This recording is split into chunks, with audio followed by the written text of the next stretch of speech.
813 días en prisión preventiva. Una decena de veces, por presiones, tuvo que cambiar a sus abogados. Fue víctima de tortura adentro del centro penal. El pasado 19 de octubre por la tarde recuperó su libertad, pero la amenaza sobre él sigue. De eso vamos a platicar y también de otras cosas. Así que, José Rubén, gracias por estar con nosotros. Buenos días. Luis Felipe, muy buenos días. Gracias por esta oportunidad extraordinaria, no solo de poder expresarme con tu auditorio, sino que darte un abrazo entrañable. Muy buenos días, aquí a tus órdenes. José, aquí hago la aclaración para los que de alguna manera siguen el programa. A los invitados normales a nuestras fuentes siempre se les dice licenciado, doctor, ingeniero. En este caso estamos hablando entre colegas. José, es un gusto para nosotros tenerlo también acá y que usted esté en su casa. Eso es muy importante. Así que, bueno, quiero preguntarle, empezar por ahí. ¿Qué sintió cuando volvió a la vieja casa de siempre? Mira, francamente muy aturdido. Creo que el proceso pues, fue un atropello completo de caer en la cárcel. Tiene después al salir una experiencia semejante. Cuando salí fue muy complicado. Enviaron órdenes de libertad y en el último momento encontró un problema inexistente el alcaide y por poco no salgo. Me quisieron dejar ahí 3 días más y tal vez a los 3 días ya vean cómo me quedara por más tiempo, pero vine, aquí habían algunas 10, 12 personas esperándome, seguí así como en shock. Ahora veo mi casa, pues me siento cómodo, me siento feliz. En esta casa ha pasado todo lo más importante, positivo de mi vida y las cosas también más dramáticas, ¿verdad? Feliz de estar aquí en soledad, ¿verdad? Es una casa vacía, entonces me tengo que acostumbrar a estar en una casa vacía y sin familia y con recursos muy limitados y tratando de ver cómo reorganizo mi vida y me preparo para defenderme, porque pues, en cualquier momento me pueden regresar a la Bartolina, o puede ser también que insistan con los casos. Tengo un juicio que fue postergado 2 años, ¿verdad? Creo que va a ser en el 2026. Para mientras tengo que estar aquí sin moverme en el departamento de Guatemala. Y tengo otro que no se ha transformado en juicio, que por cierto carece absolutamente de sustento, y sin embargo la etapa intermedia, donde desaparecería, o si tuvieran suficientes indicios podría ser un juicio, como carecen de pruebas, entonces han hecho un retardo malicioso. Cada vez que llegamos, pues tiene más de un año de que solo uno llega a la audiencia y o no se presentan las partes, o recusan al juez o ponen una apelación, pero nunca tiene lugar, ¿verdad? José, voy a aprovecharme de un titular de una entrevista que le hicieron a usted en el diario El País, y la leo literalmente. Mis 2 años en la cárcel explican mejor Guatemala que mis 30 años en la prensa. ¿Podemos abundar en eso?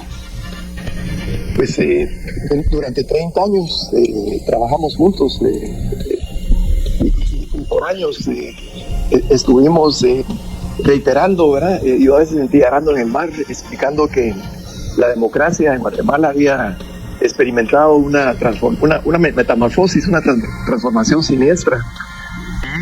Básicamente elegíamos cada 4 años un presidente ladrón, un cleptodictador que cogobernaba con financistas, contratistas, la envilecida élite militar y el crimen organizado, entre otros grupos fácticos. Y creo que la gente se acostumbró a escuchar eso sin consecuencia, y de repente me llevaron atropelladamente a prisión y el mundo se dio cuenta que teníamos una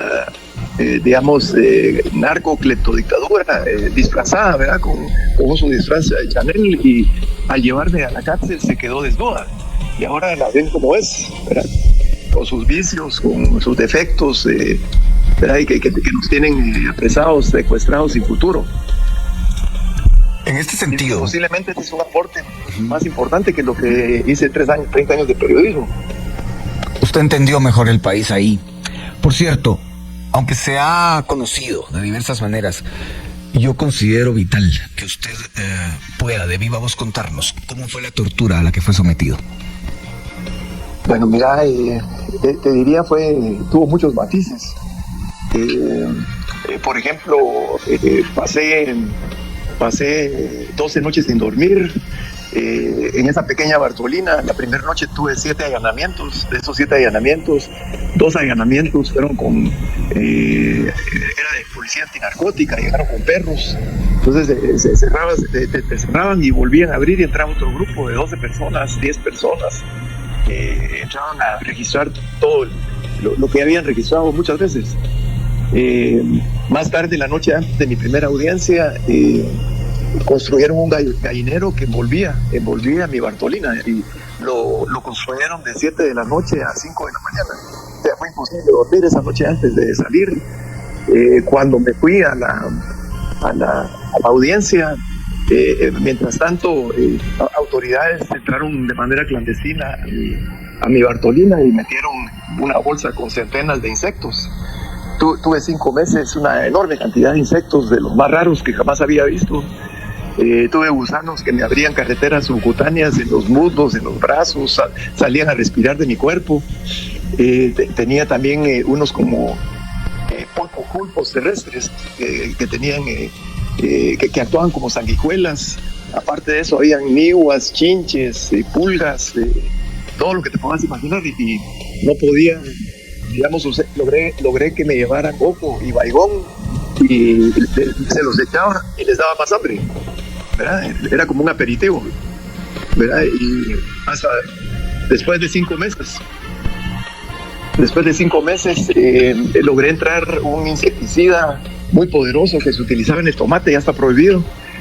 Logré exterminar esos que era espantoso, esa población enorme de bichos extraños, pero me intoxiqué yo también. Entonces todos los seres humanos tenemos mielina, que esa mielina es una sustancia que digamos recubre todo el sistema nervioso de los seres humanos, y se me cayó la mielina, ya no se puede recuperar jamás, ¿verdad? Entonces me duelen los empeines de los pies, me siento como que caminara sobre giletes en las plantas de los pies, no tengo circulación buena en 2 piernas, me duele la columna. Me he dado cuenta que este último invierno sobre todo fue muy, muy severo. La primera noche de invierno llovió más que los siguientes 30 días. Entonces se llenó de agua todas las hileras de bloc, y se me llenó de hongos. Me imagino que tendré que ver mis pulmones, respiro mal, las cuerdas vocales están lastimadas. Al salir tal vez se me bajaron las defensas. Mientras estuve ahí no me enfermé, gracias a Dios. Pero ahora siento como que posiblemente a liberar tensión, tengo sinusitis, y me he sentido bastante débil, ¿verdad? Pero, al liberar tensión, usted dice que al descompresionar, por decirlo de alguna manera. Eso es un poco lo que entiendo. José, usted ha dicho ya esto, pero quisiera también que habláramos del tema de una manera más profunda. La vieja casa donde han ocurrido las cosas más maravillosas, pero también las más duras. Pero es la vieja casa de siempre, sin su familia. ¿Esto cómo le afecta? ¿Cómo nos lo cuenta? Pues son casi las mismas horas de soledad, en un ambiente más confortable, en una casa donde viví toda la vida. Solo que sin familia, ¿verdad? Mi esposa tuvo que salir y todavía sería muy, muy expuesto, muy peligroso que regresara. Entonces, básicamente me comunico ahí por WhatsApp, por llamadas, 3, 4, 5 veces al día, pero el resto del tiempo pues he estado solo. Esa es la primera semana que voy a salir, ¿verdad? Pero su familia tuvo que salir, casi se puede decir, de un día para otro, José. Mira, yo me enteré que al día, un lunes, hubo audiencia y pude escuchar hablar a la gente, a los que me persiguen, comentar entre ellos que yo no iba a aceptar cargos, que era una persona muy, muy terca y que no iba a ceder, y que había que debilitarme y forzarme a hablar y aceptar y pedirle perdón a Miguelito y al Estado Miguelito y a Matei y a la fiscal y a la prensa nacional y al pueblo de Guatemala. Entonces dijeron que había que capturar a mi esposa y a mi hijo. Cuando era día de que se podía recibir visita, aunque yo no estaba ahí, sino que estaba en audiencias, me esperaba, digamos, mi señora, aunque fuera, digamos, unos 20 minutos.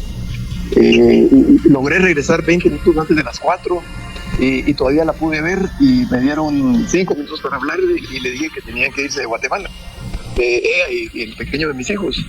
Me dijo 8 días, 10 días, le dije no sé, puede ser años, pero tienen que irse porque me van a meter en la cárcel para forzarle a mí a aceptar cargos y voy a tener que aceptarlos. Entonces, porque al final la aceptación de cargos tuvo una transformación también muy fea y es utilizada para digamos, chantajear y forzar a la gente a aceptar cosas que no son. Ellos se fueron en el último vuelo y al día siguiente los 18 agentes con pasamontañas que vinieron a mi casa llegaron a la Universidad del Valle a traer a mi hijo. No querían conducir, ¿verdad? Gracias a Dios ya se habían ido los dos. Si no, digamos, la situación se hubiese puesto para usted muy complicada. Le voy a preguntar algo, porque la vida pasó en estos 813 días y usted perdió incluso amigos durante ese tiempo. ¿Cómo vivía los duelos cuando estaba en la Bartolina?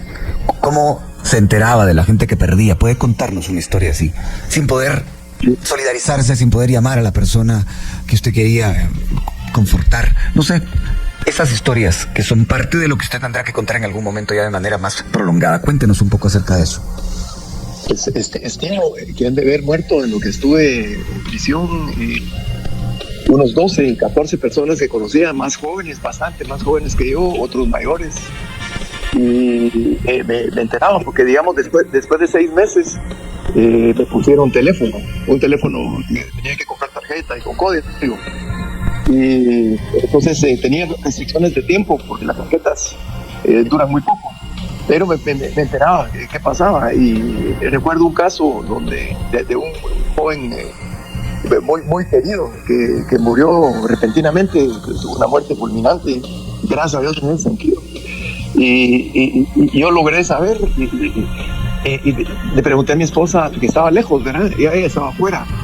Todos los días yo llamaba a mi casa donde ponían 2 teléfonos juntos y entonces hablábamos un poco a gritos. Entonces me dijo que había muerto y le dije no sé qué hacer, no puedo hacer nada. Me dijo escribirle algo y a mano escribí tal vez entre 8 de la noche y 3 de la mañana una nota que logré sacarla y publicarla y contar quién era él, el significado de su vida y el significado de él para mi familia y para mí. Y por lo menos un desahogo, una catarsis que era indispensable, pero fue muchísimo lo que sucede ahí. ¿Sabes? Lo que sucede es que también, digamos, en una primera etapa de ser atropellado, de ser humillado, de no poder dormir, la falta de sueño es increíble. Unas semanas, por ejemplo, que yo tenía una pequeña ventanita con una trama de metales cruzados que se mantenía cerrada, pero decidían abrirla a las 7:30 de la noche por órdenes de los jefes, ¿verdad? Y los guardias, yo vi que les daba pena, pero digamos me preguntaban cómo estaba a las 8 de la noche, después a las 10, a las 12, a medianoche, a las 2 de la mañana, a las 4, pues no podías dormir, era imposible, ¿verdad? El lavamanos me llegaba abajo en la cintura cada vez que tenía que salir y cuando no salía y me rasuraba tenía que hincarme para verme en un pequeño espejito y el lavamanos me quedaba muy abajo, ¿verdad?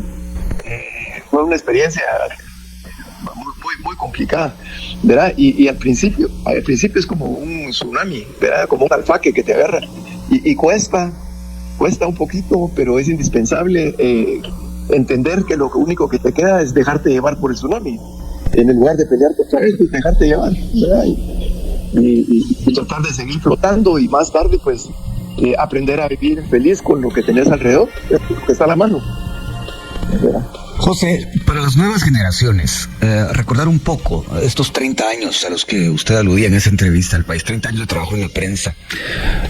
Empecemos por una experiencia que creo que quienes la vivieron no la olvidaron nunca. Me refiero al momento en que Jorge Serrano Elías da el autogolpe en mayo de 1993 y ejerce la censura sobre la prensa nacional. Y en Siglo XXI, diario que usted fundó, se decidió salir con la carátula no como Siglo XXI, sino como Siglo XIV.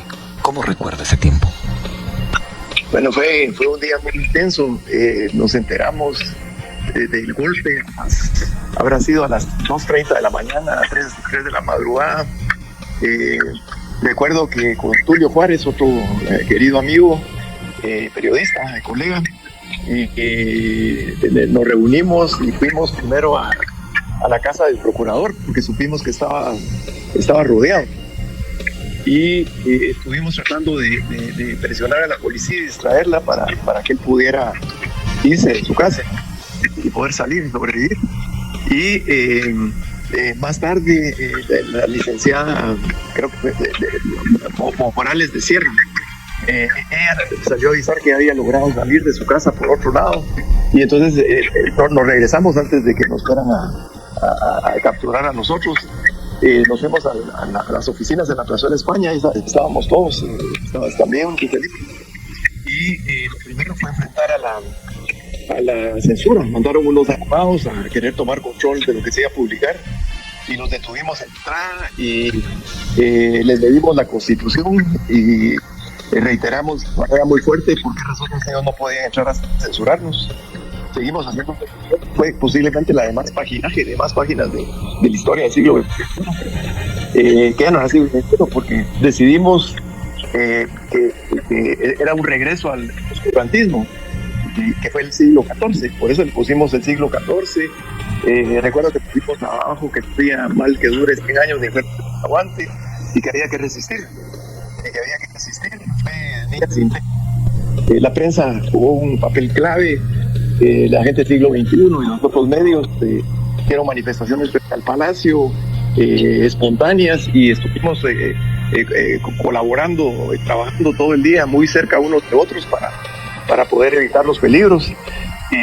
Esa edición del siglo XIV la logramos terminar como a las 10 de la noche y nos fuimos desde la Plazuela España, la zona 9, hasta la primera avenida, 9ª calle, donde estaba la planta, zona 1.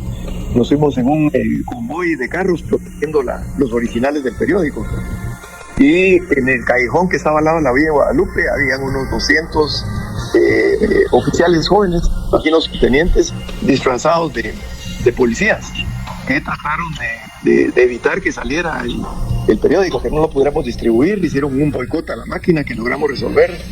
Y posteriormente logramos sacar tal vez el 40% de la circulación, que era unos 17,000 ejemplares, por ahí 16,000, y con esto logramos tener un gran impacto, ¿verdad?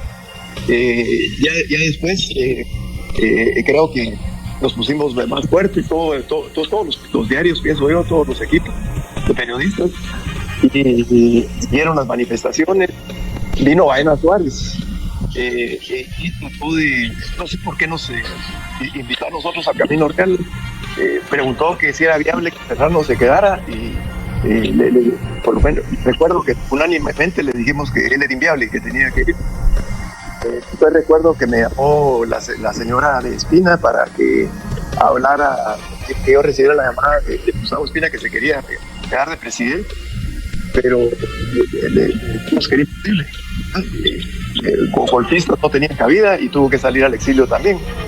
Y luego se estabilizó y creo que hubo varios candidatos, pero el Congreso escogió a Ramiro de León Carpio y al licenciado Gebruger, y seguimos ese par de años de transición, ¿verdad? Que si haces un poquito de memoria, hicimos la campaña de la depuración, exigiendo la renuncia de los 116 diputados y de la Corte Suprema en pleno, y lo logramos, ¿verdad? Conseguimos el apoyo de unas 400,000 personas que firmaron con su número de empadronamiento, cédula, y planteamos eso al Congreso, y tuvieron que hacer una reforma para que todos se fueran a su casa, ¿verdad? Mucha historia ahí, José. Pero quisiera preguntarle algo más actual que está de alguna manera vinculado con esto que estamos platicando. ¿Cuán doloroso ha sido para usted el cierre de El Periódico? Creo que todavía no lo he racionalizado, todavía no lo he digerido. Estuve muy incomunicado cuando pasaba eso, ¿verdad? Digamos, te diría que los primeros 12 días en la cárcel no solo sabía, no tenía idea ni por qué me llevaron, no podía hablar con abogados, no tenía teléfono, tenía una pequeña bombilla, bombilla que era como morada, oscura, y tenía preocupación, pero todo estaba fuera de mis manos. No podía ni influir, ni discutir, ni hablar con nadie, ¿verdad? Supe que hicieron intentos de seguir, y era imposible, ¿verdad? El MP dijo pues en público que el periódico no tenía recursos, entonces nos estrangularon. Todavía tenemos embargadas las cuentas de cheques, ¿verdad? Después de 2 años nos estrangularon, ¿verdad? Y es traumático, y es difícil volver a empezar un proyecto de esa dimensión, verás. Se nos acaba el... En mi nueva normalidad tengo que ver, tengo que encontrar, conseguir un poco de plata, chequearme los pulmones y un chequeo general, y después sentarme a ver cómo genero ingresos, porque me quedé sin ingresos. Tengo que empezar a moverme, a reinventarme. Antes de estar en el siglo XXI, estuve en muchas empresas donde era consejero, asesor o ejecutivo. Entonces voy a tratar de ver si, a pesar de que ya han pasado los años, y pues tengo mucho tiempo de no hacer eso, de ver si logro por lo menos tener para hacer mis exámenes, para estabilizar la casa aquí, para mandarle a mi familia afuera, ¿verdad? Allá tienen gastos y también han estado muy cortos de recursos, ¿verdad?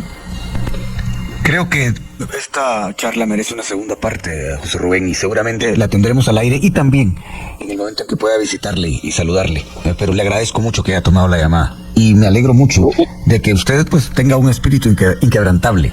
Voy a recordar palabras que dijo José Carlos, su hijo, aquí en estos mismos micrófonos, que usted se sentía más libre, incluso estando adentro en la prisión preventiva, que quienes lo tenían ahí.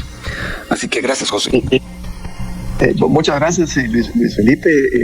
Mucho cariño, mucho para ti. Y decirte que lo único que no le pueden arrancar a uno es su libertad interna y su dignidad, ¿verdad?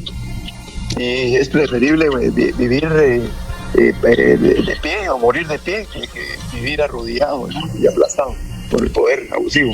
Te agradezco mucho. El cariño es totalmente recíproco, mutuo y de siempre. José Rubén, gracias por haber tomado esta llamada. Y bien, hasta acá el video de hoy. Recuerden que ustedes tienen la última opinión que pueden dejar acá abajo en la cajita de comentarios. Dicho esto, nos vemos hasta el siguiente video. Adiós.